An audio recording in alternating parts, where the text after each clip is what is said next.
የ2018 ትምህርት ዘመን የኢትዮጵያ ሁለተኛ ደረጃ ትምህርት ማጠናቀቂያ ፈተና ውጤት ዛሬ ነሐሴ 19 2018 ይፋ እንደሚደረግ ተነግሯል። ተፈታኞች ውጤታቸውን በሚከተሉት አማራጮች ከምሽቱ 1 ሰዓት ጀምሮ መመልከት እንደሚችሉም የትምህርት ምዘናና ፈተናዎች አገልግሎት አስታውቋል። ተማሪዎች ውጤታቸውን እንዲመለከቱባቸው ከተዘጋጁት አማራጮች መካከል የመጀመሪያው ድረገጽ ነው። ይሄ ድረገጽ ነው result.eaes.et የተሰኘ ድረገጽ ነው። እዚህ ድረገጽ ላይ ከገባን በኋላ አድሚሽን ቁጥራችንን እዚህ ጋር አስገብተን የመጀመሪያ ስማችንን እዚህ ጋር አስገብተን ቼክ ሪዛልት ስንለው ውጤቱን ወዲያውኑ ሊያሳየን ይችላል ማለት ነው። ሁለተኛው አማራጭ ደግሞ በቴሌግራም ቦት ነው @EAES ቦት ብለን ሰርች አድርገን እንደዚህ ይመጣልናል። EAES ኦፊሻል ሪዛልት ቦት ይላል። እሱን ክሊክ እንዳደረግነው ወደዚህ ፔጅ ይወስደናል። እዚህ ጋር እንደዚህ አይነት ፔጅ ያመጣልናል። እዚች ጋር ስታርት የምትል አለች።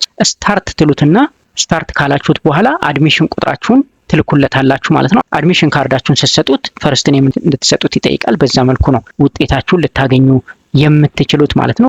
ሁለተኛው አማራጭ ይሄንን ይመስላል። ሶስተኛው አማራጭ በኤስኤምኤስ 6284 ላይ አድሚሽን ካርድ ቁጥራችንን በመላክ ውጤታችንን በቀላሉ ወዲያውኑ መመልከት እንችላለን ማለት ነው። በዚህ መልኩ ሶስቱን አማራጮች ተጠቅመን ውጤታችንን መመልከት እንችላለን ማለት ነው። በድረገጽ result.eaes.et ላይ ገብተን መመልከት እንችላለን። በቴሌግራም ቦት @EAES ቦት መመልከት እንችላለን ውጤታችንን። እንዲሁም 6284 ላይ ደግሞ የአድሚሽን ቁጥራችንን ኤስኤምኤስ በማድረግ ውጤታችንን ማየት እንችላለን ማለት ነው። እንግዲህ ተማሪዎች ውጤታችሁን ከተመለከታችሁ በኋላ ውጤቱ ላይ ቅሬታ ቢኖራችሁ እዚሁ ፔጅ ላይ በተካተተው የቅሬታ መቀበያ አማራጭ ቅሬታችሁን ማቅረብና ምላሹን መከታተል ትችላላችሁ ማለት ነው። እዚች ጋር ኮምፕሌንት የምትል አማራጭ አለች። ኮምፕሌንት የምትለዋን ፕረስ እናረጋት ወደዚህ ፔጅ ይወስደናል። ከዛሬ ነሐሴ 19 2018 እስከ ነሐሴ 26 2018 ከቀኑ 10 ሰዓት ድረስ ቅሬታችንን ማቅረብ እንችላለን ማለት ነው። ይሄ ፔጅ አክቲቭ የሚሆነው ውጤታችንን ካየን በኋላ ነው። ለሁላችሁም መልካም እድል